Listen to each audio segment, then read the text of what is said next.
Mayroon tayong isang bilog na nilalang na may kakayahang kopyahin ang anumang bagay at magbago ng anyo ayon sa kinopya nito. Pinalaya ito ng kanyang tagapaglikha sa isang lupain at matamang nagmamasid. Sa simula, bato ang una nitong kinopya at nanatiling nakatigil roon. Paglipas ng panahon, lumago ang lumot sa bato kaya kinopya rin niya iyon. Pagkatapos ay nagsimulang umulan ng nyebe. Isang araw, may sugatang lobo na bumagsak sa tabi ng bato. Kinopya niya ang lobo at dito niya naranasan ang kauna-unahang anyo ng kamalayan. Nagsimula siyang maglakad ng walang direksyon. Kinopya rin niya ang sugat, kaya unang beses niyang damhin ang kirot. Ngunit agad din siyang nakabawi at nagpatuloy sa paglalakad. Naglakad siya ng walang pakay hanggang makabalik siya sa dating may-ari ng lobo. Lubos na natuwa ang may-ari sa pagbalik nito. Pagpasok niya sa bahay, nakita niya ang mga bagay na bago sa kanyang paningin, at ang mainit na pakiramdam dito ang nagpaisip sa kanya na manatiling magpakailanman. Pinakain siya ng bata at nakatulog. Kaunti na lamang ang pagkain doon, kaya hindi sila maaaring maging mapili. Pagkatapos kumain, natulog ang may-ari. Kinaumagahan, lumabas ang bata upang manguha ng kahoy mula sa mga abandonadong bahay para sa panggatong. Lahat ng tao na nakatira doon ay umalis 5 taon na ang nakalipas upang maghanap ng mas magandang lugar. Siya lamang ang nanatili, mag-isa kasama ang aso. Gusto na sana niyang umalis noon pa, ngunit lagi siyang kinakagat ng aso upang pigilan siyang umalis. Sinabi rin ng mga nakatatanda na manatili siya upang alagaan ang matanda, ngunit sa huli, iniwan din siya ng lahat. Isang araw, tumunog ang wind chimes at inakala ng bata na may bumalik na tao, ngunit pagdating niya, ganoon pa rin ang malungkot at tahimik na bahay. Tumunog pala ang chimes dahil may isda na nahuli sa pain, isang napakalaking isda.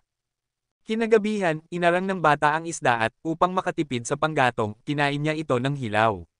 Patuloy niyang naaalala ang mga taong minsang nanirahan doon. Nais niyang makaalis.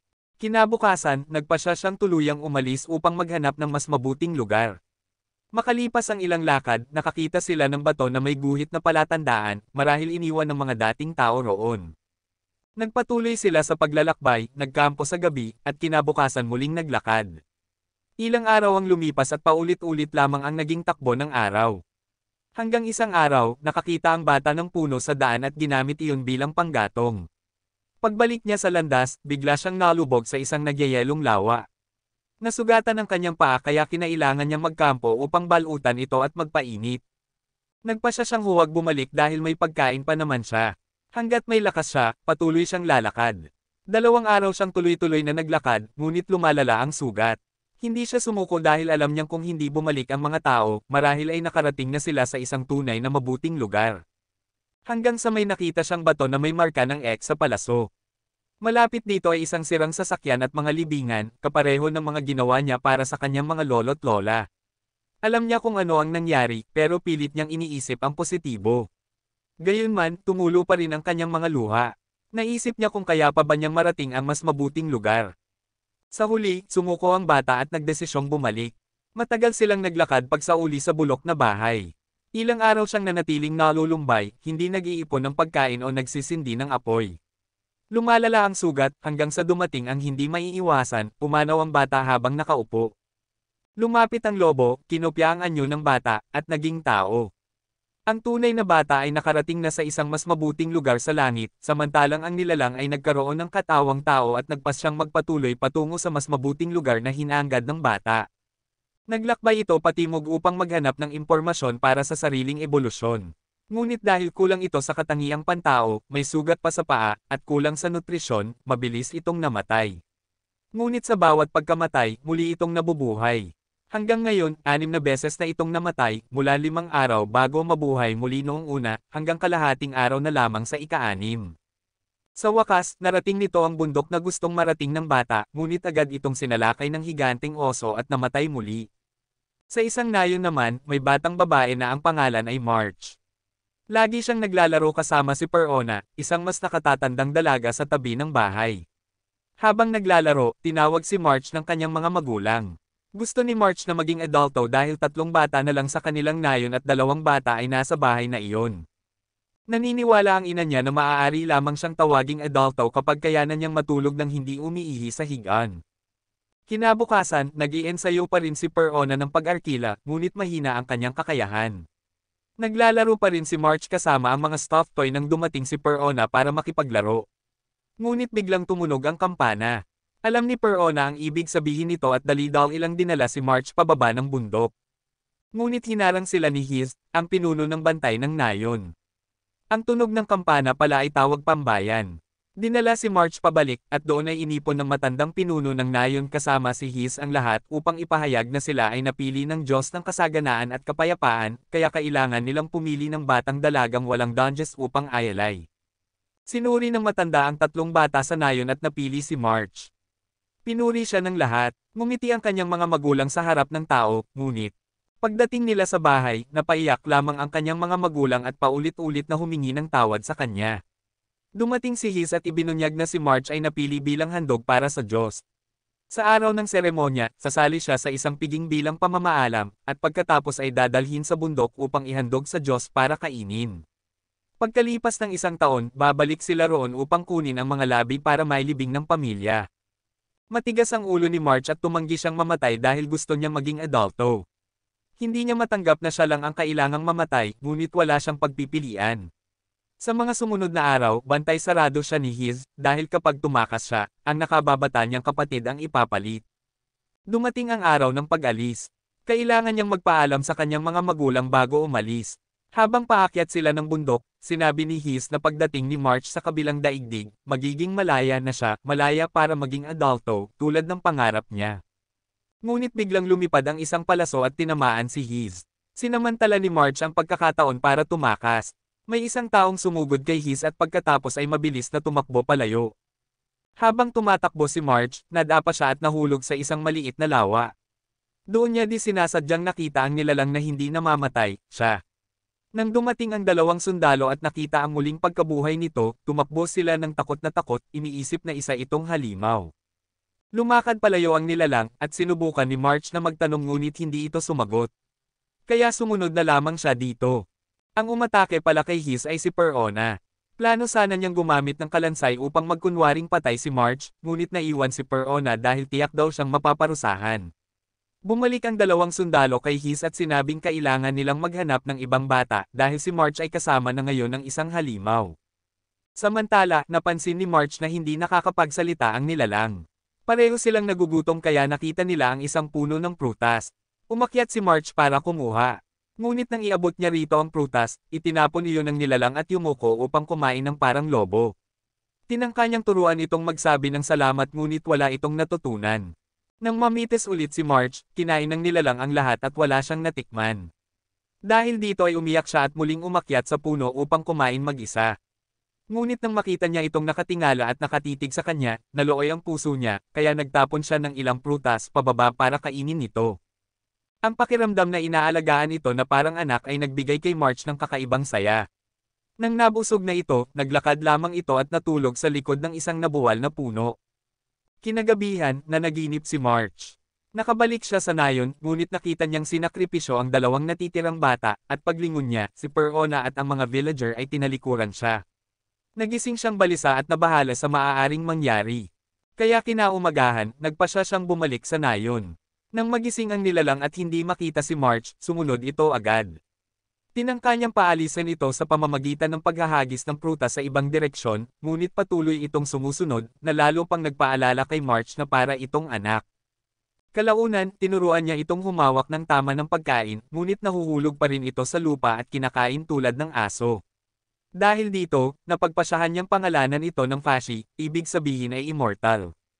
Samantala, binabantayan ng dalawang sundalo si Perona habang hinihintay si Hiz. Ngunit nang hindi sila nakatingin, ginamit ni Perona ang tinatagong kutsilyo sa kanyang sapatos upang putulin ang tali. Sa hindi kalayuan, papalapit na ang mabangis na oso, ang mismong hayop na pumatay kay Fushi noon. Habang pinuputol ni Perona ang tali, dumating ang higanteng oso. Hindi tumalab ang mga palaso ng sundalo, mabilis nitong kinagat hanggang mamatay ang isa. Tumakas ang isa pang sundalo, at tumuon ang oso kay Perona. Sa huling sandali, naputol ni Perona ang tali at nakatakbo, ngunit itinulak siya ng oso sa gilid ng bangin, dahilan upang mahulog siya. Samantala, natagpuan ni Hiz si March, kasama si Fushi. Si Perona naman, sa kabutihang palad, ay nasalo ng mga sanga at nahulog sa lawa kung saan unang nakita ni March si Fushi. Si March naman ay nagpaalam kay Fushi upang sumama kay Hiz. Ngunit nang makita ni Fushi ang pag-alis ni March, tila may nagbago sa kanya, parang natutuhan niya ang konsepto ng emosyon. Habang naglalakad si Perona, nakita niya ang mga kinagatan na prutas sa daan at sinundan ang mga ito. Doon ay nakatagpo niya si Fushi. Tinanong niya kung nasaan si March, ngunit hindi pa ito marunong magsalita kaya hindi makasagot.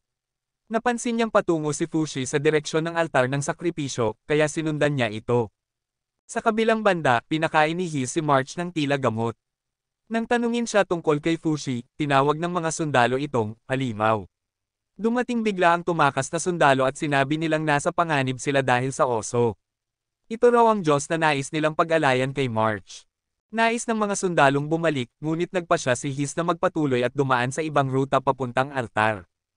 Inantok si March dahil sa gamot at dinala siya ni Hiz sa altar.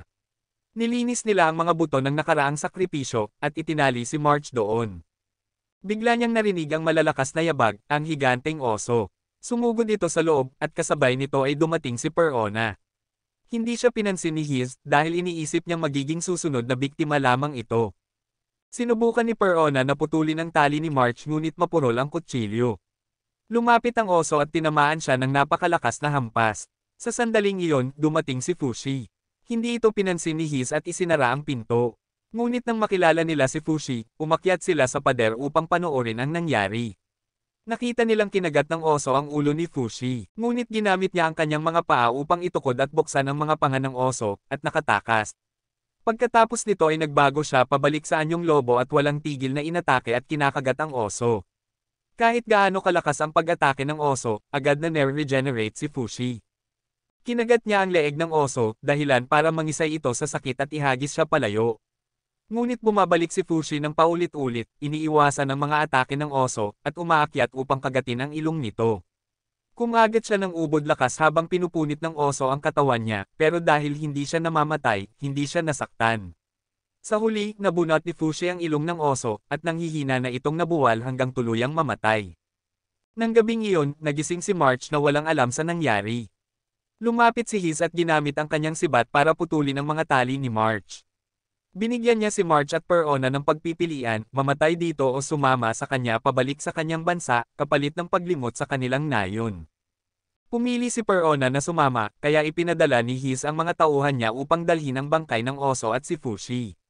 Lumapit si Fushi kay March, at bagamat takot pa rin si Perona sa kanya dahil sa itsura nitong mapanganib, yumuko lamang si Fushi para kumain ng prutas na nahulog, at nagsabi ng, "Salamat," tulad ng itinuro sa kanya ni March. Matagal na ang nakalipas, minsang napili si Perona bilang sakripisyo, ngunit tinago siya ng kanyang nakatatandang kapatid sa isang puno at binigyan ng pagkain. Pagbalik niya pagkalipas ng isang linggo, kinamuhian siya ng buong nayon dahil tumakas siya at ang kapatid niya ang napilitang ihandog. Siya'y itinakwil, pinalayas, at sa takot ay tumakbo siya palayo, doon niya nakita ang tila paa ng kanyang kapatid na nagbigay sa kanya ng matinding trauma. Hanggang ngayon, hindi niya alam kung ano ang itsura ng mukha ng kanyang kapatid nang harapin nito ang kamatayan.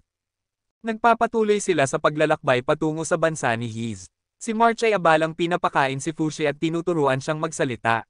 Nakilala ni Perona ang matandang babae na minsang pumili kay March, ngunit ipinaliwanag nito na siya ay isang kriminal na ginagamit lang ng genome. Ipinahayag ng matanda na sa lupaing ito ay may 2 tribo. Ang ninana, tribo ni March. Ang genome, tribo ni Hiz. Matagal nang gustong sakupin ng genome ang lupa ng ninana, ngunit sa harapan ay nagkukunwari silang tumutulong sa ritual nila.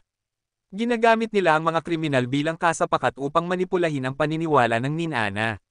Dahil dito, unti-unti silang masasakop sa espiritu at isip nang hindi nila namamalayan. Kinamuhian ni Perona ang ninana dahil handa silang talikuran ang sariling dugo para sundin ang bulag na paniniwala. Nais niyang wakasan ang barbarong ritual, ngunit naniwala ang matandang babae na hindi iyon posible dahil bulag ang mga tao sa kanilang relihiyon. Habang nasa daan, umihi si Fushi sa karwahe, kaya napilitan si Hiz na tumigil at paligan sila. Pagbaba ni March kay Fushi, bigla nitong naalala ang imahe ng dating amo, kaya nag-transform ito sa anyong tao. Noon lang napagtanto ni March na ang asong sumusunod-sunod sa kanila noon ay si Fushi pala. Nagtaka si Perona na kilala pala ni March ang nilalang na ito. Tanong niya sa sarili kung makakahanap kaya si Fushi ng kahulugan sa kanyang walang hanggang buhay. Pagsapit ng gabi, nakarating sila sa bansa ng Genome, isang lugar na mas moderno kaysa sa nayon ng ninana. Pinakain sila ni Hiss ng sagana at sinabing siya ang magbabayad. Habang kumakain, naalala ni March ang mga magulang niya at nalungkot. May nakita silang tanggapan ng sulat, kaya pumasok si March upang magpadala ng liham sa kanyang mga magulang. Ngunit nang malaman ng may-ari na taga-Ninana sila, nag-alinlangan ito. Ipinaliwanag ni Hiss na hindi marunong bumasa at sumulat ang mga taga-Ninana, kaya kahit magsulat si March, hindi ito maiintindihan ng kanyang mga magulang. Kaya gumawa si March ng handprint gamit ang tinta, umaasang maiintindihan iyon ng kanyang mga magulang. Ngunit walang nakakaalam kung saang nayon ipapadala dahil mahigit 40 ang nayon ng Ninana, at walang nakakalam ng eksaktong tirahan. Minabuti ni Perona na itago muna ang liham at ipapadala na lamang kapag nalaman ang eksaktong lokasyon. Nagpunta sila sa hapunan at tinuruan sila ni Hiss gumamit ng chopsticks. Kumakain si Fushi ng mga matamis sa tuhog, ngunit nasugatan ang bibig dahil tinusok ng stick, subalit mabilis na gumaling. Kalaunan natuto siyang kumain ng tama. Bigla na lamang nawala ng malay sina March at Perona, obvious na may binabalak si Hiss. Dinala niya si Fushi sa kanyang mga nakatataas at iniulat kung paano niya, tinalo, ang oso Diyos upang subukan ang immortalidad ni Fushi. Dinala nila ang isang bilanggo upang saksakin si Fushi, mabilis siyang gumaling at nakagawa ng spike na tumusok sa balikat ng lalaki. Ngayon, natutunan ni Fushi ang konsepto ng sakit habang siya ay paulit-ulit na tinorture. Sinubukan niyang takasan sa anyong lobo, ngunit tinamaan siya ni Hiss ng palaso, dahilan para matamba siya. Ibinato si Fushi sa selda ni March upang patahanan siya ng bata. Inalis ni March ang palaso at hinanap si Perona. Nasa itaas si Perona, at hiniling niya kay March na itali ang palaso sa lubid at ipadala pataas. Humingi rin siya ng balahibo ni Fushi. Biglang tumakbo si Fushi sa isang sulok at nagsimulang maghukay sa sahig para makatakas. Sa labas, nakita nilang buhay pa ang oso, pero nanghihina lang. Puno ng palaso ang likod nito. Nais ni March na gamutin ang oso. Dumating si Hiss at sinabing wala siyang makitang tao na papayag magbantay dito. Kaya itinalaga niya si March bilang tagapagbantay, at ayon sa kanya, kahit kainin siya ng oso, wala namang mawawala. Sa mga sumunod na araw, binantayan ni March ang oso habang inaalagaan si Fushi, at si Perona naman ay naghahanda ng plano para tumakas. Balak niyang iligtas ang matandang babae, pabagsakin ang mga bantay, at iligtas si March. Gusto niyang dalhin ang balat at balahibo ng oso pabalik sa nayon upang patunayan sa kanila na hindi na kailangan ang sakripisyo. Nagawa ni March na alisin lahat ng mga palaso mula sa katawan ng oso at naging magkaibigan sila. Naniniwala siyang babalik ang oso sa dapat nitong tirahan ng hindi na inaabala ng mga tao. Ngunit may narinig silang, salamat, at tuluyang pumanaw ang oso. Alam ito ni Perona at napagpasyahan niyang kailangan na niyang kumilos. Nang gabing iyon, umakyat siya para kunin ang ebidensya mula sa oso bago pa man kunin ang bangkay nito kinabukasan. Habang umaakyat, nadulas siya, pero nakapaghanda siya at nakatali ang tali, subalit napigtas ito, kaya napilitan siyang swinging pababa tungo sa isang kalapit na imbakan. Nakababa siya ng ligtas pero nahuli siya ng isang sundalo. Nang tangkain siyang sakta ng sundalo, agad siyang lumaban at ninakaw ang gamit nito. Ngayon suot ang uniforme ng sundalo, pinuntahan ni Perona si March upang tulungan silang makatakas kasama si FY. Binuksan niya ang selda ni March at hindi rin niya nakalimutang palayain ang matandang babae. Pinangunahan niya sila sa tagong daanan palabas sa isang drain at sinabi sa matanda na iuna si March. Nang tumingin si March para malaman ang ginagawa ni Perona, nakita niyang papatayin nito ang oso. Nakiusap ang bata na huminto ito. Hindi matanggap ni March na saktan ni Perona ang oso kahit naniniwala siyang patay na ito. Kailangan ni Perona ng kaunting balat nito bilang patunay sa mga taga-nayon para matapos na ang pag-aalay ng mga bata. Sinubukan niyang ipaliwanag kay March na ang ginagawa niya ay makakatulong, ngunit matigas ang bata. Ayaw nang mag-aksaya ni Perona ng oras kaya napilitan siyang sumunod at iniwan ang oso, iniisip na kailangan na lamang niyang ipaliwanag sa mga taga-nayon ng harapan. Habang tumatakbo sila gamit ang kariton, ikinwento ni March ang mga plano niya kapag tumanda siya, iniisip na masaya siyang sasalubungin ng mga taga-nayon. Lumubak ang daan kaya nais ng matandang babae na magpalit sila ng nagmamaneho. May apoy na nagsimula sa isang sulok ng kariton kaya pinatay ito ni Perona. Bigla silang inatake, at may dala ng gamit si Perona para salagin ang mga palaso. Gumanti siya gamit ang pana ngunit walang epekto. Inalok ni Hiss na palayain sila kapalit ni FY. Siyempre, tumanggi si March, kaya tumalon ang mga sundalo papunta sa kariton. Napilitang lumaban si Perona at naitulak ang isa. Si March naman, gustong tumulong, kaya tumalon para harangan ang palasong para sana kay Perona. Sa sandaling iyon, sumabog ang emosyon ni FY. Tumalon siya palabas at nagbagong anyo bilang oso at inatake si Hiz. Nagwala si FY sa buong bayan. Napagtanto ni Perona na malubhang nasugatan si March at sinubukan niyang balutan ito, ngunit masyadong malubha ang tama para sa isang bata. Bangulong si March ng huling salita bago siya pumanaw. Wasak ang puso ni Perona, mula nang dumating siya sa nayon, palagi siyang nag-iisa at si March lamang ang nakisama at nagmahal sa kanya. Itinuturing pa nga nila ang sarili bilang magulang ng mga manikang nilalaro nila. Ngayon, si Perona na lang ang natira. Habang minamaneho ng matanda ang kariton, niyakap ni Perona si March at tumalon pababa. Pinuntahan niya si Fushi, na nagbalik sa kanyang anyong tao. Lumapit si Perona kay Hiz habang may hawak na sandata, handang tapusin ito. Samantala, nakakita si March ng pangitain, bumabalik siya sa kanyang magulang, lumalaki, at masaya, pero wala si FY. Naunawaan niyang nasasaksihan niya ang winasak na bayan dahil kay FY. Nakita niya si Perona na nakatutok ang sibat kay Hiz. Sinubukan niyang tawagin si Perona, pero hindi niya marinig dahil nasa pagitan na siya ng buhay at kamatayan. Pakiramdam ni Perona ay hindi na siya mabubuhay nang wala si March at nais na niya itong sundan. Nagmamakaawa si March na tumigil si Perona at tinawag niya si FY. Sa hindi maipaliwanag na paraan, narinig siya ni Fushi. Huminto siya at kinuha si Perona sa pamamagitan ng pag-anyo bilang oso. Dinala siya ni FY pabalik sa nayon. Pagdating nila, nakilala ng lahat si FY bilang Bear God at natakot sa kanya. Lumitaw si Perona at nagtanong ang mga magulang ni March kung nasaan siya sa loob ng kalahating taon. Ibinigay ni Perona ang sulat ni March pati ang mga labi nito. Sinisi ng ama ang sarili dahil hindi niya naprotektahan ang anak. Nang marinig nilang papalapit ang mga tao ni Jan Anda, sinabi ni Perona kay FY na tumakas. Tila naintindihan ito ni FY at nalungkot bago nagbago ng anyo bilang lobo at umalis. Nalaman ni Perona na sinusundan sila ni Hiz at binaril niya ito ng parehong palasong pumatay kay March. Gusto niya itong patayin, pero braso lang ang tinamaan. Nakita ni FY ang pangalawang pagkamatay sa harap niya kaya nagbago siya ng malaki.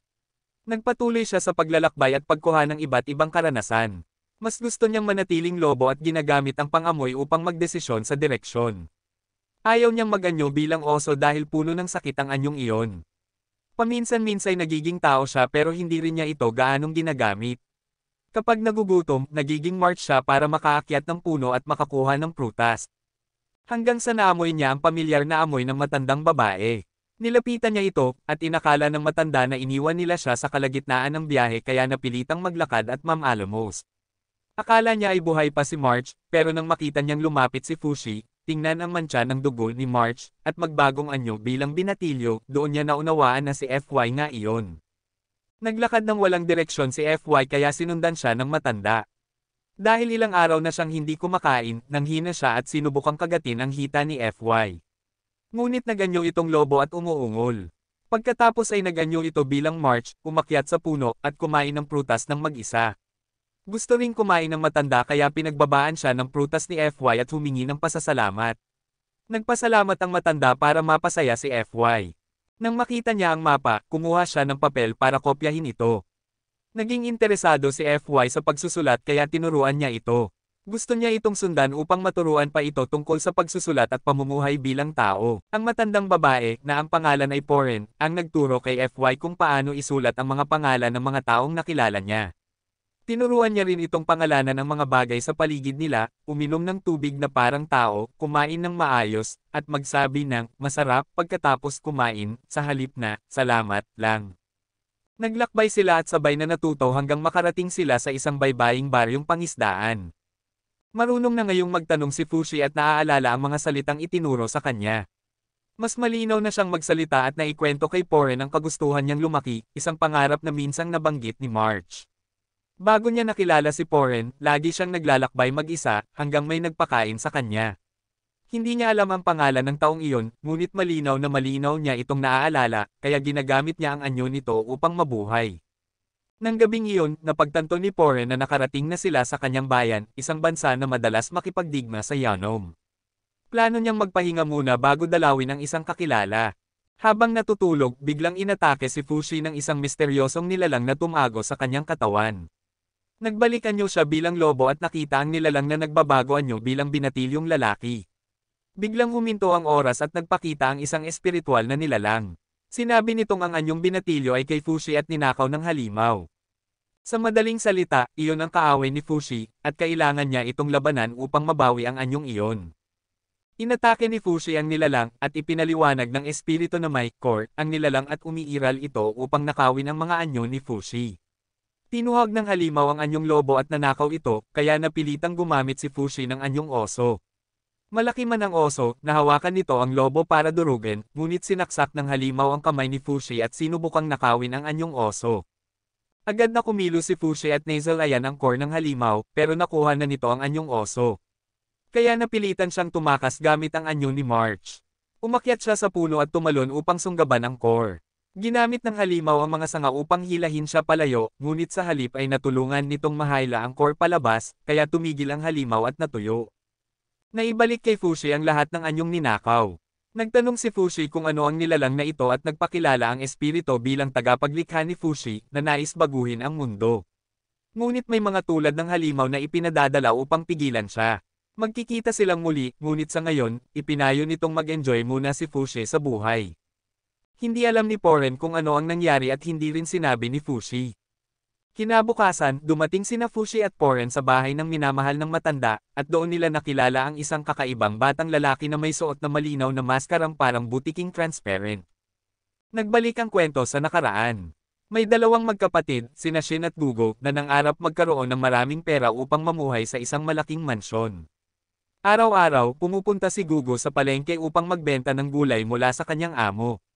Lagi siyang naaakit sa isang dalagang kaedad niya, bagamat hindi niya alam ang pangalan nito. Pagkatapos ng palengke, umuwi siyang may halong tuwa at kaba. Isang araw, nadatnan niyang kausap ni Shin ang tatlong estranghero na ipinakilala nitong mga kaibigan. Wala siyang nagawa kundi maniwala sa kapatid. Nang tingnan ni Gugo ang kanyang kahon ng pera, natuklasan niyang nawalan ito ng laman.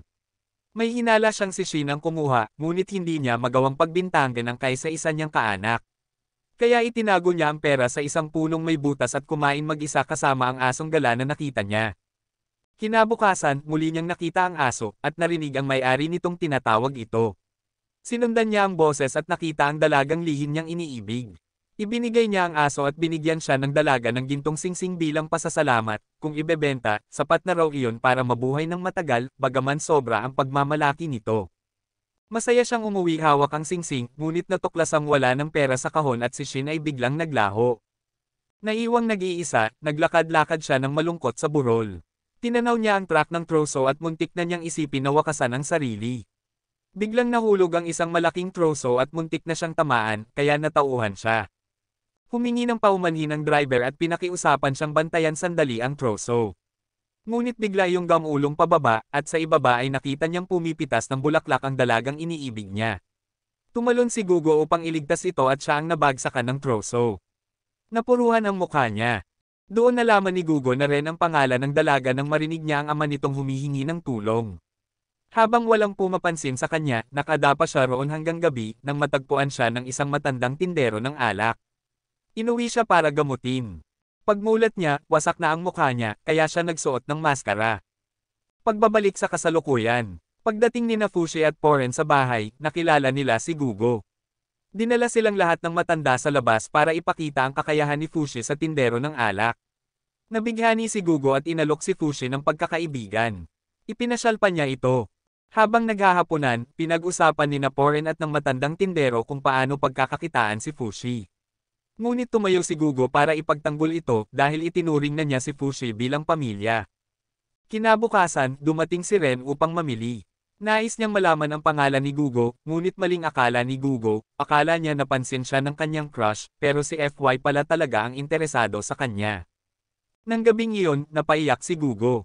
Sa gitna ng kanyang pagdadalamati, nagpakita ang matanda at sinabing unti-unting kakayanin niya ang buhay.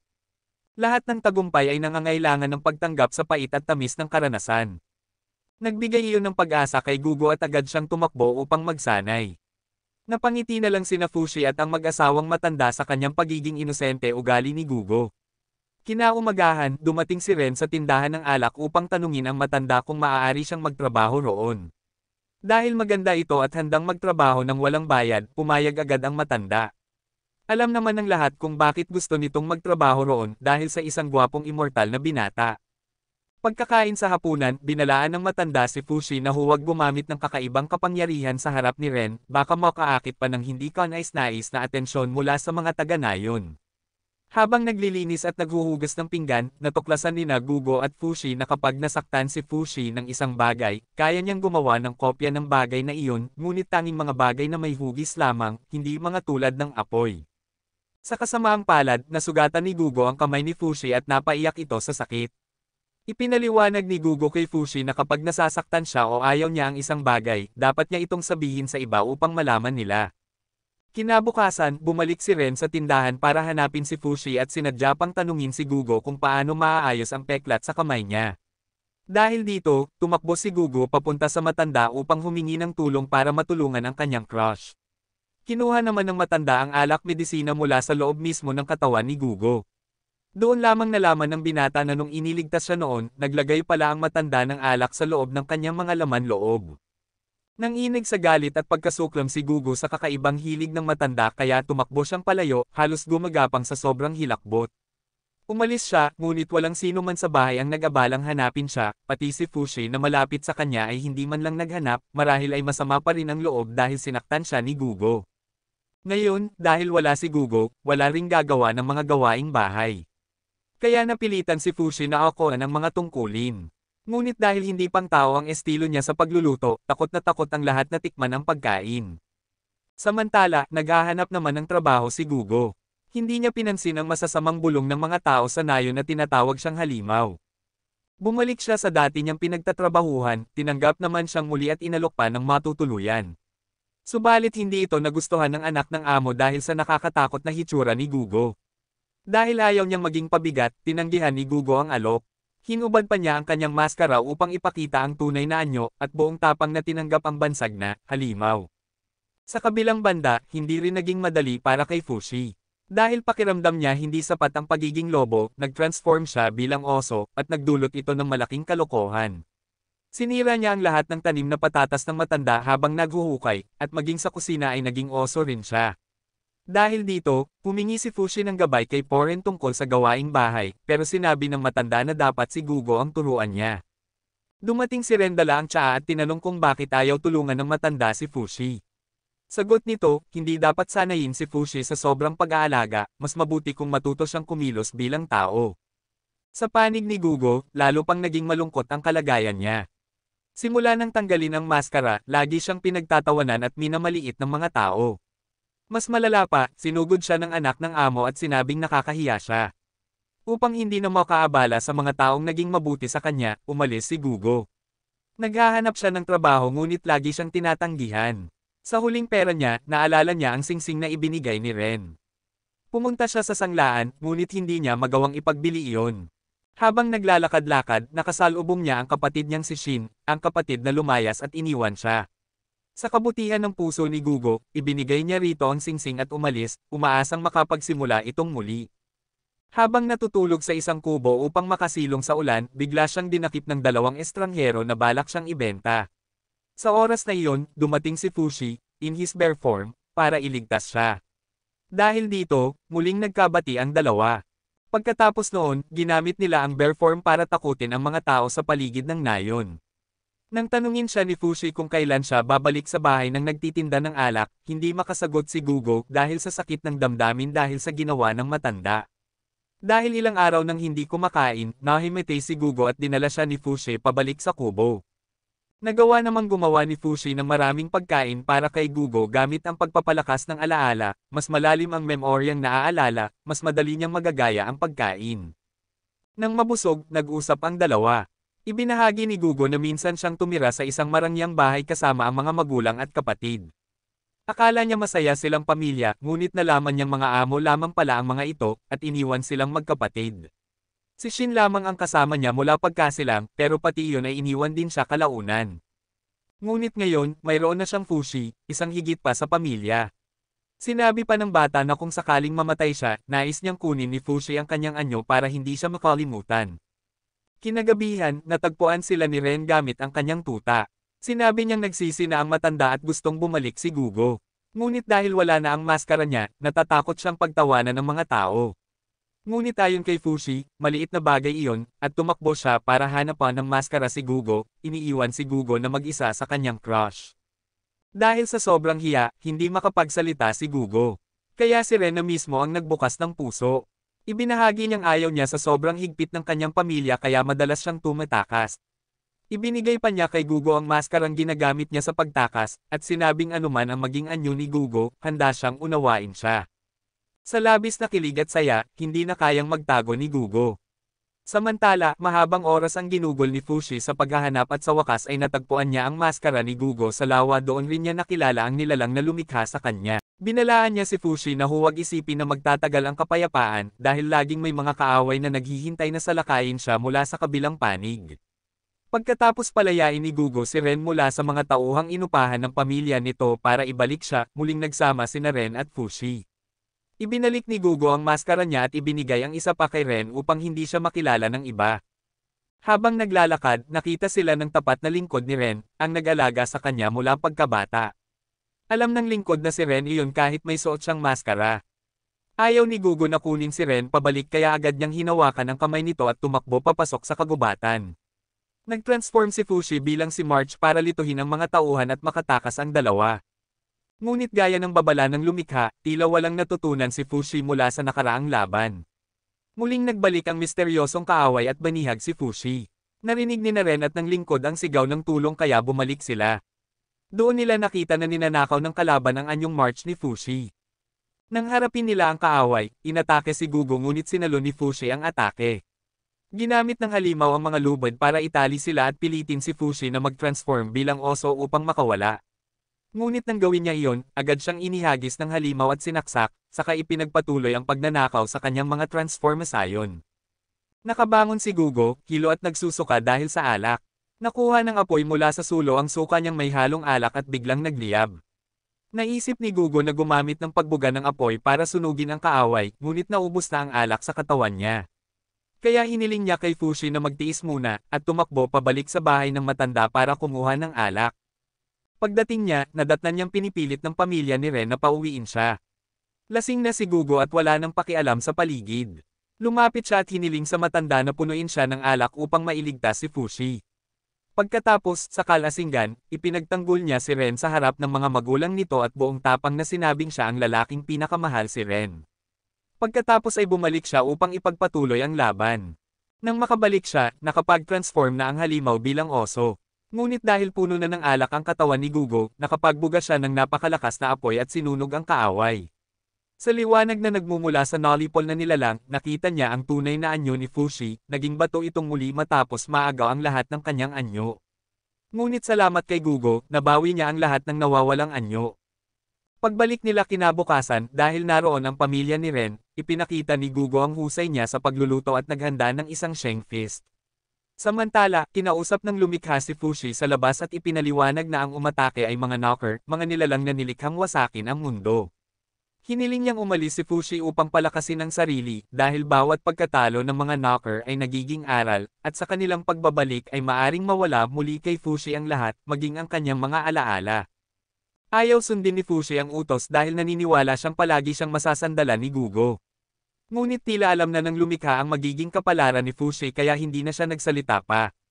Lumipas ang maraming taon. Lumaki si Gugo bilang isang malakas na binata dahil sa pagsasanay. Dahil kay Gugo, natutong magluto si Fushi at lumaking matangkad at mas mahusay magsalita.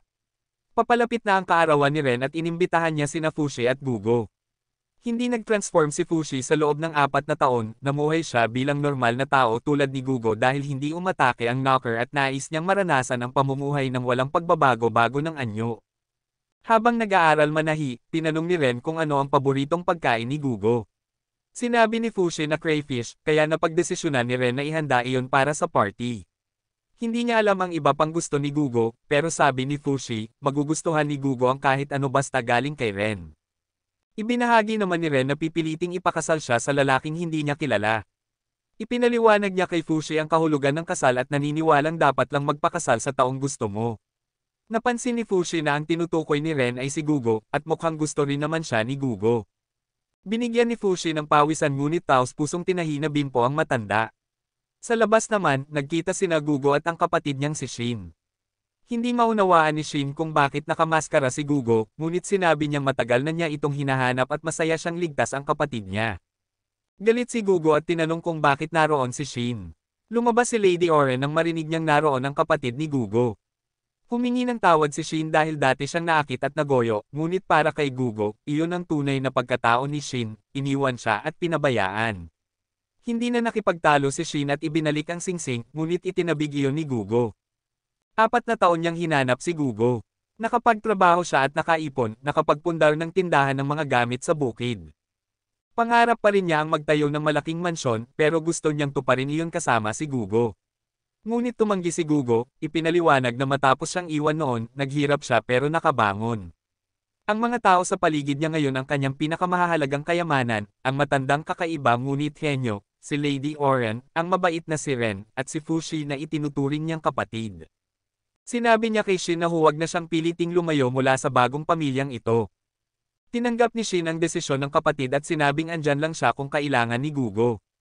Pagkatapos, nakilala niya ang lahat at sinubukang ibalik ang singsing. Kinuha ito ng matanda, at nang makita ito ni Ren, naalala niyang iyon ang singsing na ginawa ng kanyang ama para sa kanya. Ibinigay niya ito noon sa taong tumulong maghanap ng nawawala niyang aso, na nagkataong si Gugo, ang lalaking gusto niya. Dinala niya ang singsing para hanapin si Gugo at nadatnan itong natutulog. Sinubukan niyang isuot ito sa daliri ni Gugo, ngunit masyado nang malaki ang kamay nito kaya nagising siya. Gusto ni Ren na umamin si Gugo dahil sinabi nitong siya ang pinaka-nagpapahalaga sa kanya noong nasa harap ng mga magulang niya. Hindi ito maalala ni Gugo dahil lasing siya noon, kaya naina si Ren at umalis, sabay utos na dapat siyang sumipot sa birthday niya. Ipinaliwanag ng matanda na epekto iyon ng alak, lumalabas ang totoong nararamdaman. Naisip niyang problema iyon para kay Gugo ngunit masaya rin siya para rito. Ibinigay ng matanda kay Gugo ang bagong maskara na espesyal na ginawa para sa pakikipaglaban sa mga halimaw. Mayroon itong built-in ignition system para makapagbuga si Gugo ng apoy kahit walang sulo. Nagbihis si Gugo para umaten sa kaarawan ni Ren. Habang pinapanood silang umalis, naging emosyonal ang matanda, kahit isang araw lang mawawala si Gugo, ramdam niyang ganap nang nagbibinate ito. Pinagsisihan niyang hindi niya masusubaybayan ang buong paglaki ni Gugo dahil malapit na siyang pumanaw. Gusto ni Gugo bumili ng regalo, at naalala niyang may bulaklak na nagustuhan si Ren dati, kaya iyon ang binili niya. Pagdating nila sa bahay ni Ren, pumasok sila at agad kumuha ng pagkain si Gugo, na naging sanhi ng bulungan ng mga tao, pero hindi niya iyon pinansin. Lumabas si Ren at binati sila. Ipinakita ni Gugo ang bago niyang maskara. Nang susubukan niyang pag-usapan ang nangyari dati, umiwas si Ren. Tinanggap niya ang mga gulay mula kay Fushi, at ibinigay naman ni Gugo ang bulaklak, ngunit naalala ni Ren ang isang malungkot na insidente na may kinalaman dito. Nahiya si Gugo na hindi niya iyon alam, ngunit tinanggap pa rin ito ni Ren. Gusto sana ng ina ni Ren itapon ang bulaklak, pero pinili ni Ren na itago dahil galing iyon kay Gugo. Sa labas, isang binata ang bumatikos kay Gugo dahil bastos umano ang pagsusuot niya ng maskara sa isang handaan. Tumanggi si Gugo at nauwi ito sa kaunting gulo bago pa man ito awatin ni Ren. Pagkatapos, ipinakilala ng ama ni Ren ang itinalagang fiancé niya, at pinayagan silang mag-usap sa labas. Nakita ni Gugo na masaya at tumatawa si Ren kasama ang lalaki, kaya nasaktan siya at nagpa siyang umalis. Ayaw ni Fushi na sumuko agad si Gugo, ngunit sanay na si Gugo na maging dahado, at tumalikod na lamang. Maya-maya, tumakbo si Ren para humingi ng tawad. Tinanong niya kung bakit palaging nakamaskara si Gugo. Ipinaliwanag nito ang totoo, naduraj ang mukha niya nang bagsakan siya ng troso dahil iniligtas niya ang isang taong nasa ilalim noon. Pakiramdam niya nag-iwan siya ng peklat sa braso ng taong iyon, kaya nahihiya ito. Ngunit para kay Ren, mas malala ang sinapit ng mukha ni Gugo. Ibinunyag niyang alam na niyang si Gugo ang nagligtas sa kanya noon, at ngayon sigurado na siya. Biglang gumuho ang lupang kinatatayuan ni Gugo at nahulog siya. Dumating ang lumikha at binalaan si Fushi na bumalik na ang mga knocker at kumalat na sa mansyon. Papunta na sana si Fushi kay Gugo nang makita niyang guguho na ang bahay, kaya nag-transform siya bilang oso para suluhin ang bubong at makalabas ang lahat.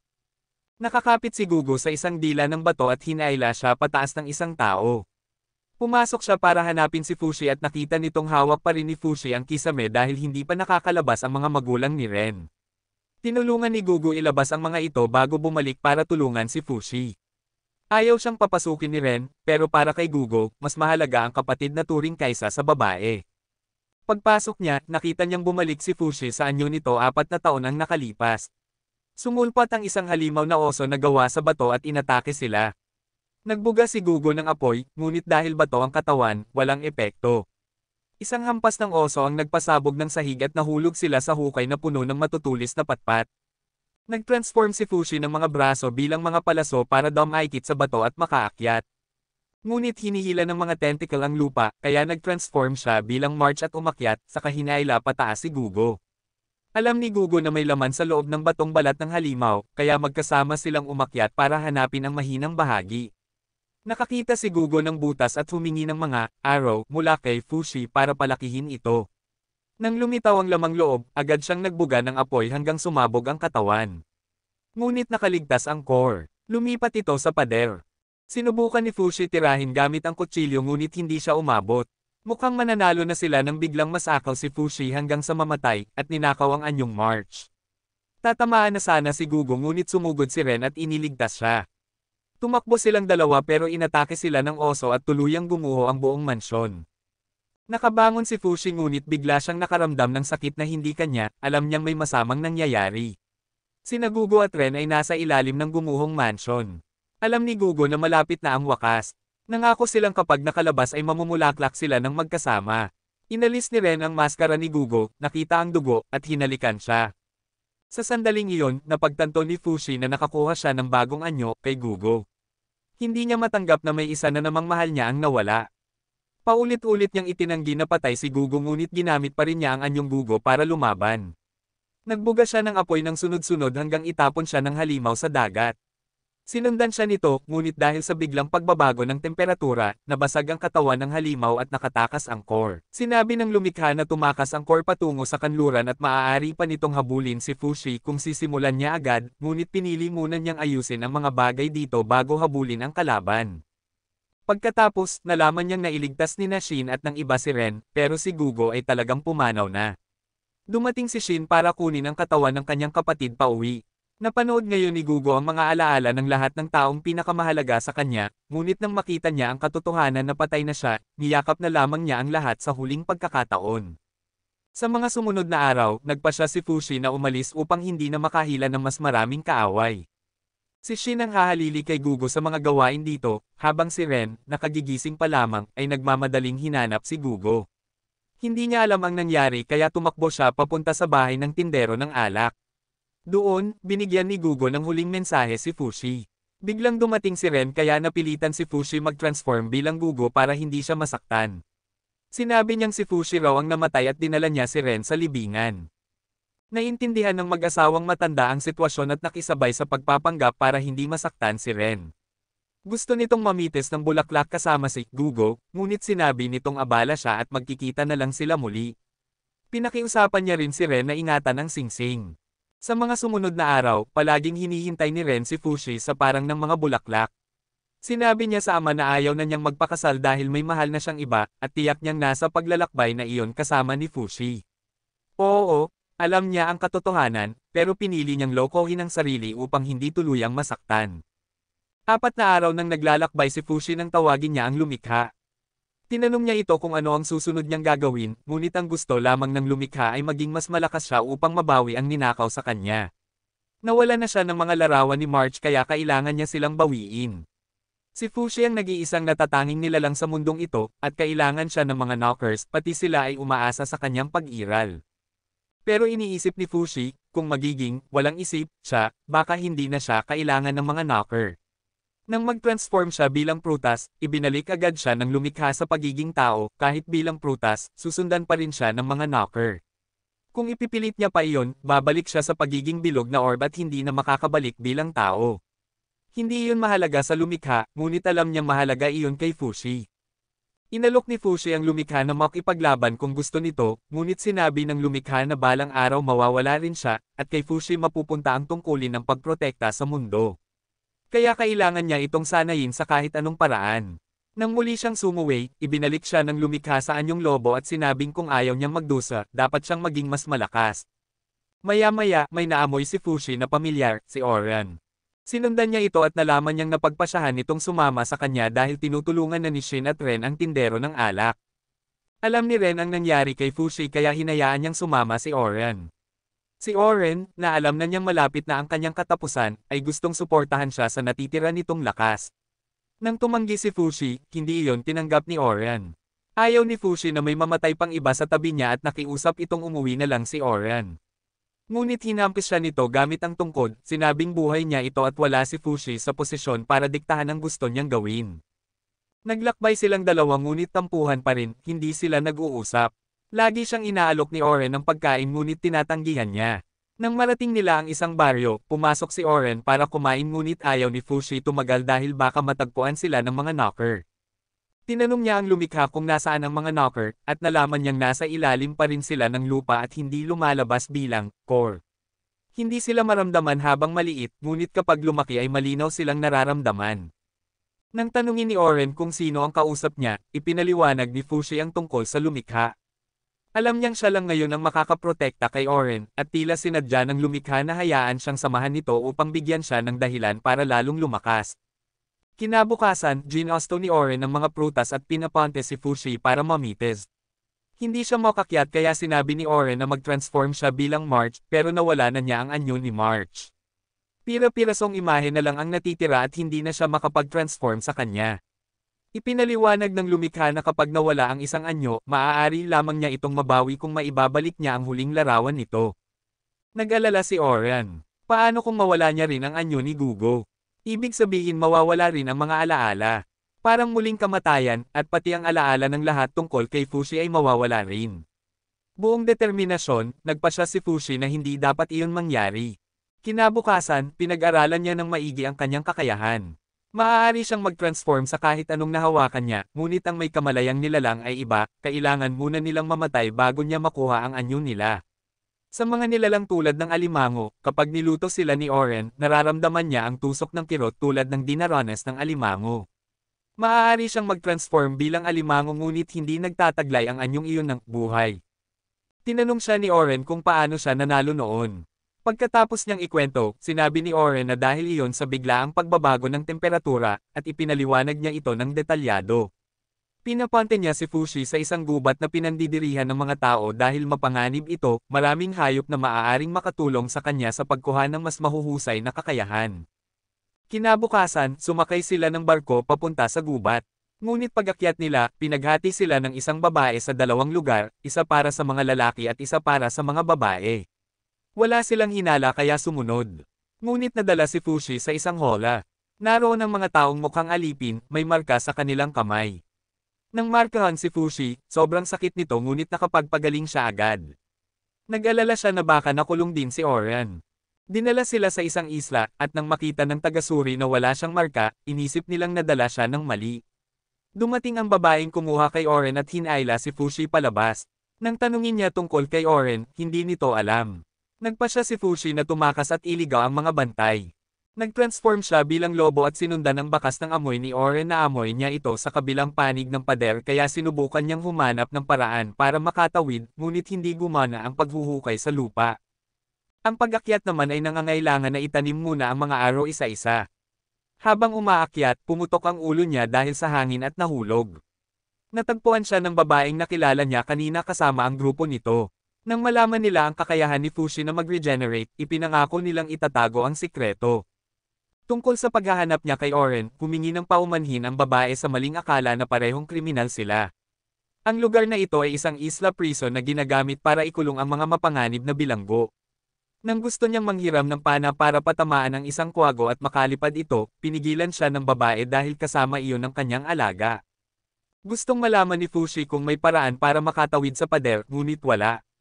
Gayunpaman, may paraan ang babae upang mapalakas siya sa lugar na ito, kailangan niyang manalo sa isang torneo. Ang mananalo ay makakamit ang lahat ng pribilehiyo sa isla. Hindi niya alam ang kailangan niyang gawin. Nang ayanunsyo ng tagapagsalita ang mga patakaran, sinabi na ang sinumang makakaligtas sa larangan ay siyang mananalo. Akala ni Fushi madali lang iyon dahil hindi siya mamamatay, ngunit nagsimula na ang karahasan. Nakita niya ang katotohanan, walang kabuluhan ang laban, lahat ay nagkakapatayan para lamang maging huling nakatayo. Hindi maiwasang mabalis ang tiyan ni Fushi sa kalat na karahasan. Sa huli, ang lalaking may pulang buhok ang huling natira, ngunit dahil naroroon pa si Fushi, inihagis nito ang palakol sa kanyang ulo. Maraming tao ang nanunood kay Fushi at hindi niya alam ang gagawin. Pinayuhan siya ng matandang tindero ng alak na huwag ipakita ang kanyang kapangyarihan sa iba, ngunit kailangan niyang manalo para maabot ang layunin niya. Nakatayo siya ng natigilan, at ang kalaban ay lumapit at ginamit lahat ng armas upang saktan siya. Nang makita ng lalaki na hindi siya basta-basta matatalo, nagkunwaring bumagsak ito para hayaan siyang manalo. Pagkatapos, muli niyang nakilala ang babaeng iyon. Ipinakilala niya ang sarili bilang Tanari at dinala si Fushi upang makilala ang lahat. Inanunsyo niya na ang unang 100 tao na gustong makipag-usap kay Fushi ay kailangang magbayad. Nang may isang binata na hindi pumayag na abusuhin ang kapangyarihan, agad siyang pinaputukan ng sleep dart. Tinutulungan siya ni Tanari na makabuo ng reputasyon upang maging pinuno ng isla dahil ang mga nakaraang leader ay namatay sa loob ng 2 linggo, dahilan kung bakit nag-ulo ang isla ng matagal. Ngunit wala siyang pakialam sa pamumuno. Ang nais lang niya ay iligtas si Oren at umalis. Nang siya'y umalis, sina Tanari at ang mga bata na nakakaalam sa kanya ay patuloy na sumunod. Ang matangkad na lalaki ay si Yui, ang pulang buhok na babae ay si Mia, ang kulot na lalaki ay si Sandal, at ang babaeng marunong mag-shoot ng dart ay si Opa. Ipinakita nila ang isla at ipinaliwanag na may 3 simbahan dito na nililinlang ang mga tao sa labas na may Diyos at bendisayon pa rin ang lugar. May mga taniman din dito, at ang sinumang nagnakaw ng ani ay pinapatay at isinasabit bilang babala. Pinahihintulutan ang pagpatay basta ang tao ay nagkasala, walang awa ang parusa. Kulang sa resources ang isla kaya kailangang magtiis upang hindi mamatay kahit gustong-gusto nang umalis. Ang lugar ay dati pinamamahalaan ng isang bansa, ngunit dahil sa hindi makontrol na bilang, naging sariling pamahalaan na ito. Tiningnan ni Fushi ang mga marka sa kamay ng mga bilanggo at natutunan na ang Tatsulok ay kumakatawan sa mga miyembro ng pamilya ng kriminal, habang may dagdag na bilog sa gitna ang tunay na kriminal. Hindi niya maintindihan kung bakit malaya ang ibang bilanggo sa labas, ngunit sinabi ni Tanari na ikinulong si Mrs. Oren sa genome dahil sa pagpulbos ng 10 tao at itinuturing na delikadong kriminal. Ngayon, naramdaman ni Fushi na hindi siya maaaring makipagtulungan sa kanila, masyado silang may sakit para makatawa at maglaro sa ganitong lugar. Noong gabing iyon, sinubukan niyang patamaan ang isang ibon upang lumipad at hanapin si Mrs. Oren, ngunit tinanong siya ng lumikha kung bakit hindi niya ipinagpatuloy ang torneo. Sinabi niyang ayaw niyang pumatay. Ipinaliwanag ng lumikha na ang kamatayan ay darating sa lahat ng tao, ngunit may karapatan ang bawat isa na pumili kung kailan mamamatay, gaya ni Gugo, na pinili niyang isakripisyo ang buhay upang iligtas si Fushi. Tungkol sa mga kriminal sa isla, ipinagpalit nila ang kanilang lifespan para mabago ang buhay nila, kaya hindi dapat makaramdam ng guilt si Fushi. Ngunit hindi niya pinansin ang sinabi ng lumikha at nagpatuloy sa paghahanap. Isang babae ang dumating at dinilaan ang kanyang pisngi.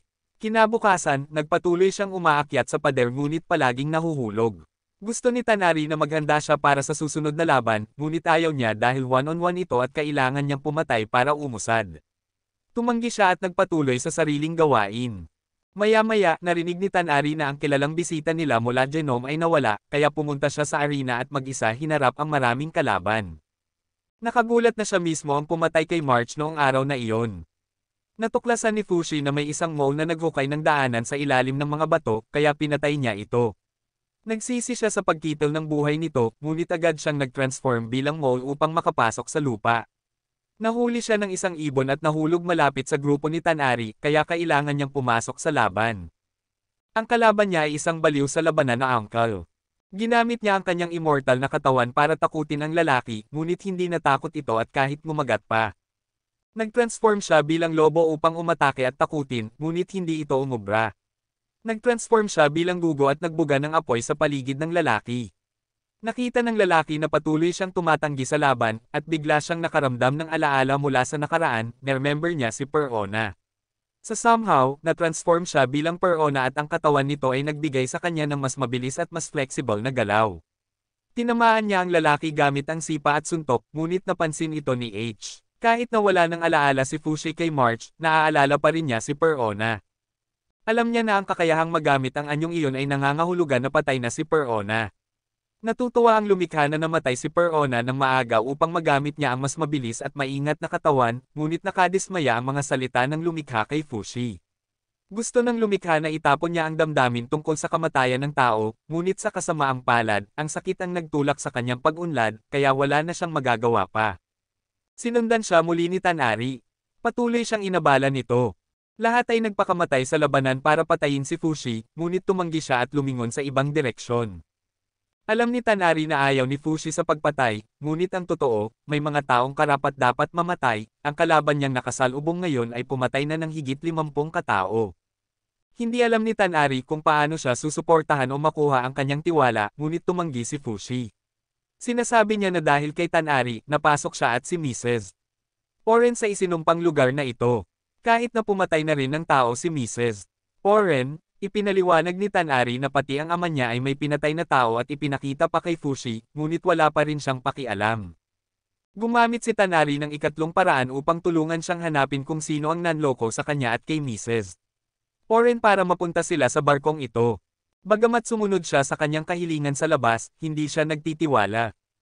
Kaya sa gabi, nag-transform siya bilang mole at naghukay sa pader.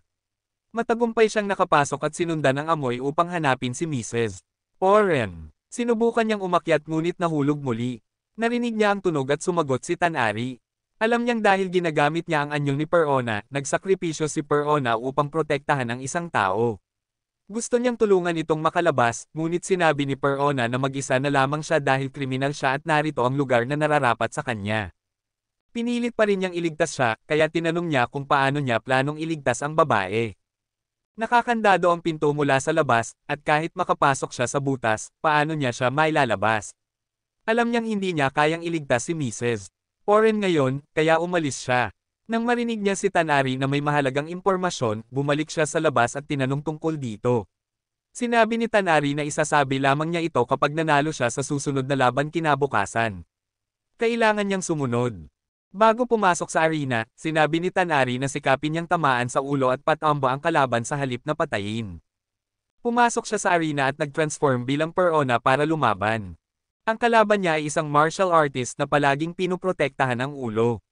Nang akyatin siya sa leeg, nag-transform siya bilang mole upang maghukay sa ilalim ng lupa at umatake mula sa likod upang mapatamba.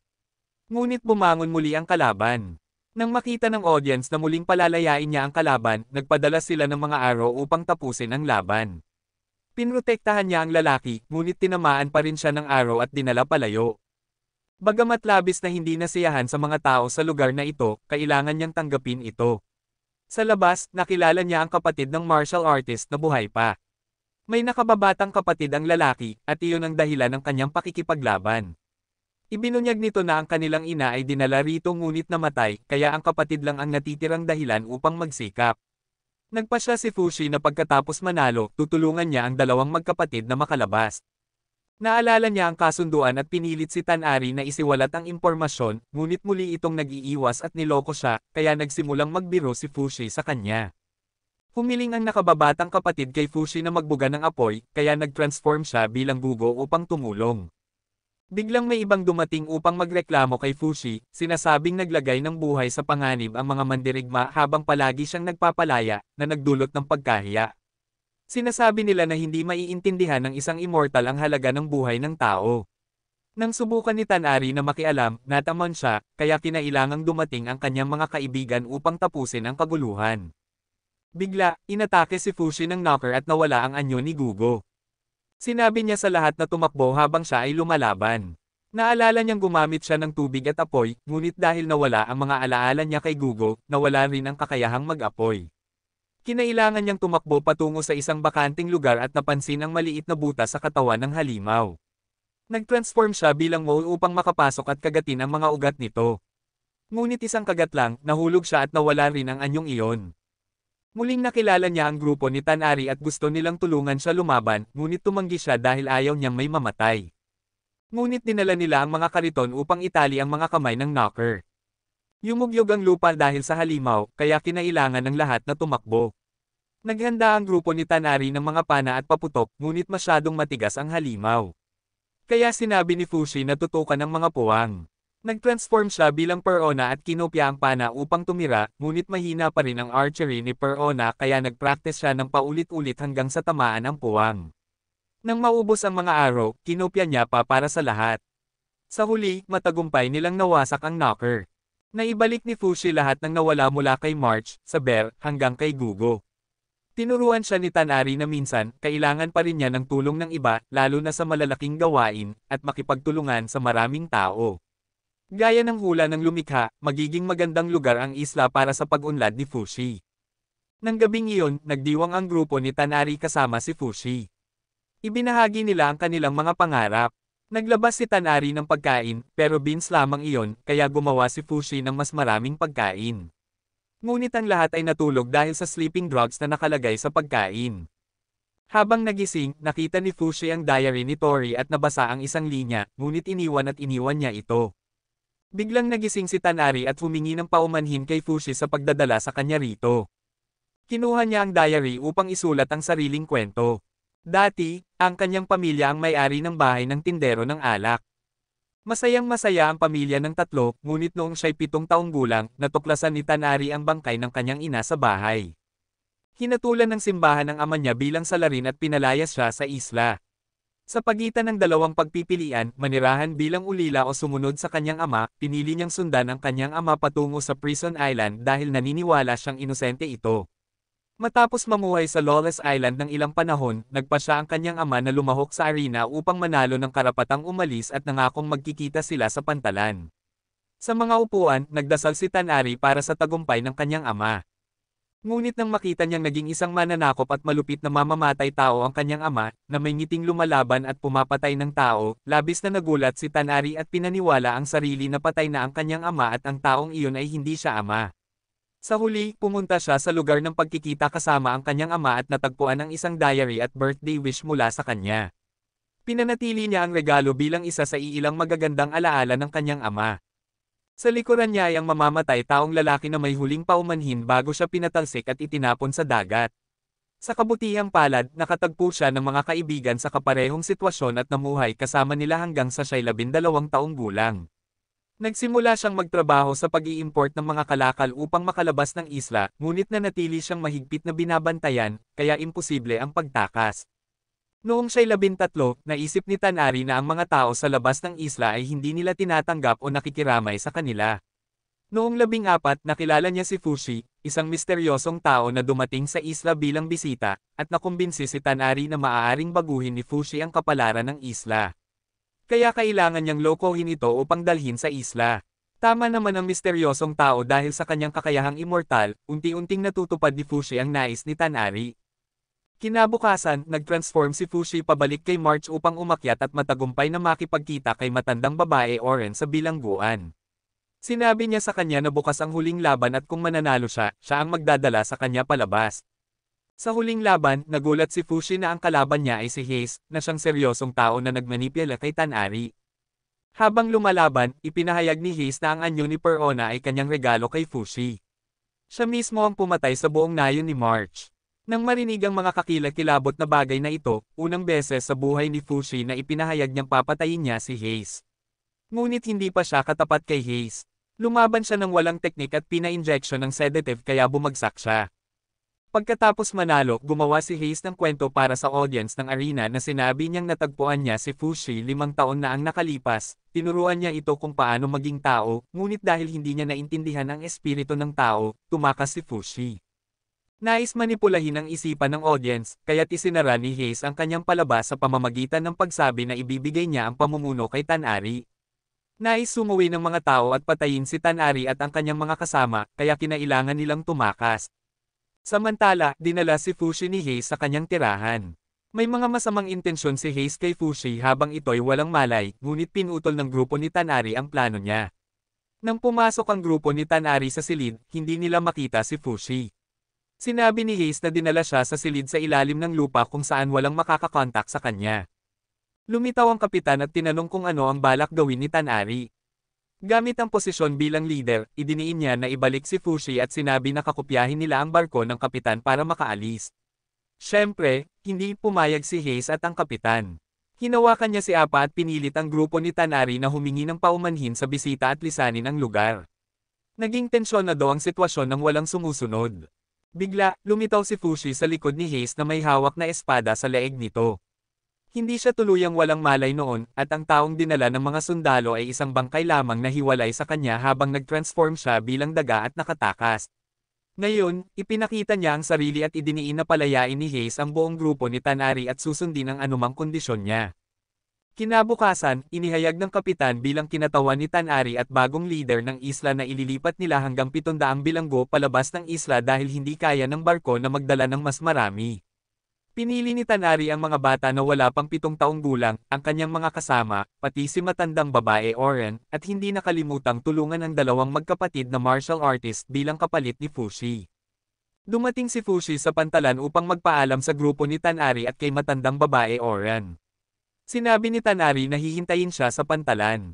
Dumating si Hayes upang guluhin ang usapan, pina-injection ang lahat para walang makapagsalungat, at dinala si Fushi sa napakalalim na balon. Nagising si Tanari at natagpuan ang sarili niyang nakakulong sa barko ng kapitan.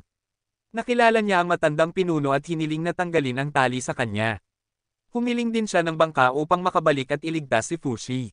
Sinundan siya ng kwago, at bagaman natuklasan sila ng mga sundalo ni Hayes sa kalagitnaan, hindi nag-atubiling tumulong ang kapitan upang harapin sila.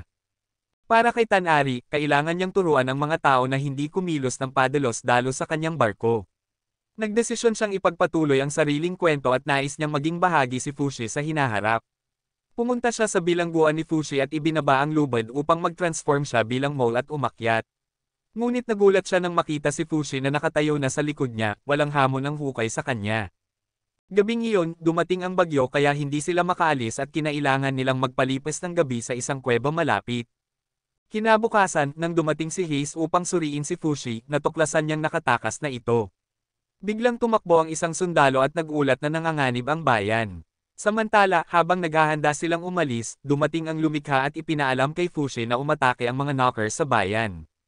Nagdesisyon siyang tulungan ang mga residente, ngunit tutol si Tanari, sinasabi na lahat ng karapat-dapat iligtas ay nailikas na niya, kaya hindi dapat ilagay sa panganib ni Fushi ang sarili. Gayunpaman, umalis pa rin si Fushi dahil sinabi ng lumikha na kung iiwan nila ang bayan, mas lalakas ang mga knockers at mas malalaki ang magiging problema sa hinaharap. Sa kabilang panig, sinakop ng mga knockers ang mga bangkay at bumangon mula sa hukay ng mga patay. Magulo ang pakikipaglaban ng mga residente ngunit walang silbi. Tumalon si FY upang lumaban, bagaman nag-atubili siya dahil mga tao rin naman ang mga iyon. Sinabi ng mga residente sa kanya na lumaban dahil mga dating patay na tao ang mga iyon. Sa labanan, dumating si Tanari upang suportahan siya, at nang mapanganib siya, bumalik ang kanyang mga kasamahan upang tumulong. Nakipagtulungan silang lahat upang labanan ang mga knockers, umaasang mapuksa silang lahat bago lumubog ang araw. Biglang natamba si Oa at nasakop ng knockers. Hindi alam ni Mia ito at lumapit upang tulungan si O, ngunit siya'y nasaksak. Mabilis na tumakbo si FY upang dalhin si Mia sa ligtas at tinanong ang lumikha kung saan ang direksyon na ligtas. Itinuro ng lumikha ang direksyon na ligtas lamang ng ilang minuto. Dinala niya ang grupo sa pansamantalang ligtas na lugar upang subukan iligtas si Mia. Tinanong ni Yui si FY kung mayroon siyang kakayahang magpagaling, ngunit lampas iyon sa kanyang kakayahan. Kung kaya niya iyon, hindi sana siya nagdanas ng maraming pagkalugi. Bumalik si Owen na nasakop at nakiusap si Tanari kay FY na huwag saktan siya, ngunit alam ni FY na wala na itong pag-asa at handa na siyang wakasan gamit ang kanyang espada. Ngunit nagatubili siya sa huling sandali at nahuli ng knockers na nagnakaw ng anyo ni Perona. Nalaman ni Yui na may knockers na dumaikit sa kanyang binti, kaya sinabi niya kay Tanari na umuna siya habang siya ay aalagaan si Mia. Kinailangan ni Sandal na hilahin si Mia palayo upang makaligtas. Habang kumakalat ang knockers sa braso ni Yui, hindi siya nag-atubiling hilahin ang espada at putulin ang sarili niyang braso. Sumigaw siya kay Fozzie na mag-transform bilang mole at itapon siya para makuha ni Tanari ang kwago at lumipad palayo sa lugar. Nasakop si Yui ng knockers, at kalaunan ay nagtagpo muli siya sa kanyang dalawang kaibigan sa ibang mundo.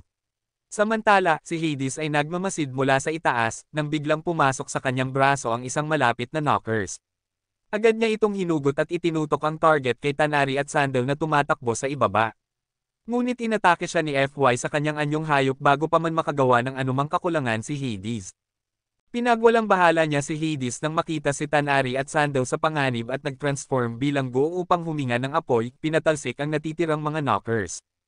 Lumitaw ang lumikha at ibinunyag na 3 knockers lamang ang natitira sa isla, at nakakalungkot, ito rin ay mga kaibigan ni Tanari. Labis ang damdamin ni FY sa tanawin at hindi niya alam ang gagawin. Ngunit bago pa siya makapagdesisyon, pumasok si Hades upang atakehin si Sandal at dinala siya sa gilid ng isang malaking hukay ng apoy. Idineklara niya na siya na ang gagawa ng maruming gawain ng pagpatay sa mga kaibigan na nasakop ng Knockers, ngunit kung tutol si FY, papatayin niya si Tanari. Narinig ang mga kakilakilabot na bagay, tiningnan ni Tanari si FY at nagpasya na hilahin si Hades sa dagat ng apoy. Ngunit nakapag-react si Fozzie sa oras upang iligtas si Tanari at pasabugan at higpitin si Hades. Muling hinarap ang mga kaibigan na kontrolado, kinuha ni Tanari ang espada upang palayain ang tatlong kaibigan niya kahit na nahihirapan siya sa sariling emosyon. Gayunpaman, hindi pinayagan ni Fozzie ang masakit na gawain. Hinawakan niya ang espada mula sa kanya at dahan-daang naglakad patungo sa tatlong tao. Pagkatapos talunin ang mga Knockers at sunugin ang mga patay kasama ang mga lokal, nagpasya sina Tanari at Sandal na manatili sa isla upang muling buuin ang lupa at alagaan ang mga residente na ngayon ay mas nagkaisa at naging makatao kaysa dati. Ipagpapatuloy ni Fozzie ang kanyang pakikipagsapalaran, bitbit ang walang malay na Hades upang maiwasang sakta ng baliw na babae ang kanyang kaibigan muli. Nagpaalam siya sa parehong mga kaibigan at naglayag palayo. Pagkatapos ng ilang panahon, nagising si Hades sa bangka at nakita si FY na naghihintay. Tinanong niya kung ano ang tunay na layunin niya sa pagtugis kay FY. Ipinahayag niya na ang tanging nais niya ay makasama siya, at ipinaliwanag na pinatay niya sina March at Perona dahil sinusubukan nilang kunin siya kay FY. Inamin din niya na minahal niya si Fozzie mula noong makita niyang lumaban sa oso, alam niyang hindi pa naranasan ni Fozzie ang pag-ibig kaya hiniling niya na makasama siya ng isang gabi upang maunawaan. Ngunit kung ayaw niya, pwede niya siyang patayin at gamitin ang kanyang anyo sa pakikipaglaban. Ngunit tumayo si Fozzie at gumawa ng hiwalay na bangka upang maglakbay. Direktang sinabi niya na kinamumuhian niya si Hades at kahit mamatay ito, hindi niya iisipin, kaya't hindi na dapat lumapit pa sa kanya. Umalis si Fozzie habang si Hades ay patuloy na sumisigaw hanggang may Knockers na sumakay sa kanyang bangka at dinala siya. Habang papunta upang makita si Poren, tinanong ni FY ang lumikha para sa direksyon, na nagsabi na nagawa na iyon ni Tanari at ang Quago. Naalala ni Fashi na noong unang mga araw niya sa isla, gusto lang niyang umalis agad, ngunit ngayon, namimiss niya ang isla at lahat doon. Kung wala ang mga karanasang iyon, hindi siya lalago at magiging siya na ngayon. Pagdating niya sa mainland, natagpuan niya si Poren na naghihintay pa rin sa kanya sa isang restaurant malapit sa pantalan. Naalala ang nakaraan kung saan namatay ang mga mahal sa buhay dahil sa mga Knockers, natakot si Fozzie na madamay siya at umatras, ngunit nag-alala na baka wala siyang pera. Bumalik siya at nakita na hindi sinisingil ng may-ari si Poren at binigyan pa siya ng tuluyan. Kinabukasan, biglang naalala ni Fozzie na umalis siya nang hindi nagsasabi at nag-alala na baka maghintay siya sa kanya magpakailanman. Kaya't bumalik siya at nagplano na sumulat ng liham sa kanya. Paulit-ulit siyang nagsubok ngunit hindi makasulat ng liham na kasiya siya sa kanya. Pinili niyang obserbahan muna ang matandang babae. Pagkalipas ng ilang araw ng pagmamasid, naisip niya na kaya namang mabuhay ng maayos ni Pain kahit wala siya. Lumitaw ang lumikha at sinabi sa kanya na hindi na matagal ang natitirang buhay ni Pain, kaya nais niyang manatili si FY at alagaan siya. Matapos ang ilang pag-iisip, nagpasya si FY na mag-transform bilang Mia upang ibigay kay Pain ang isang kumot bilang pamamaalam. Gayunpaman, natuklasan siya ni Pain at pinanatili siya doon. Labis na natuwa si Pain na makita muli si FY. Sinubukan niyang lumayo, ngunit sa puso nila pareho, malalim ang pag-aalaga nila sa isa't isa. Pagkatapos ng lahat, nagpasya silang mag-adventure ng magkasama sa gubat na dati nilang pinag-usapan. Pagkalipas ng ilang buwan doon, bagamat halos 70 na si Pain, nanatili siyang masigla at araw-araw namimingwit bilang bahagi ng kanyang routine. Matapos makasama ang matandang babae ng matagal na panahon, nagkaroon na si FY ng higit na kaalaman upang mapanatili siyang ligtas at malinis. Nagtakda siya ng mga alituntunin para sa sarili. Una, kung may mga Knockers malapit, dapat niyang dalhin ang matandang babae at tumakas.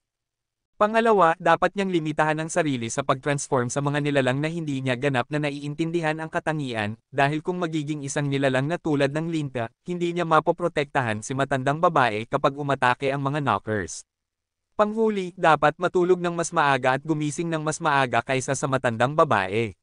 Sinulat din niya ang mahahalagang bagay na kailangan niyang tandaan at gawin. Ikinwento ni Poren kay FY ang kanyang hangarin na maging bata muli, sinasabing dati siyang napakaganda ngunit ginugol ang karamihan ng kanyang buhay sa pagtatrabaho. Gayunpaman, sa mga huling taon ng kanyang buhay, tunay siyang masaya na namumuhay ng malaya at nagkaroon ng apo tulad ni FY.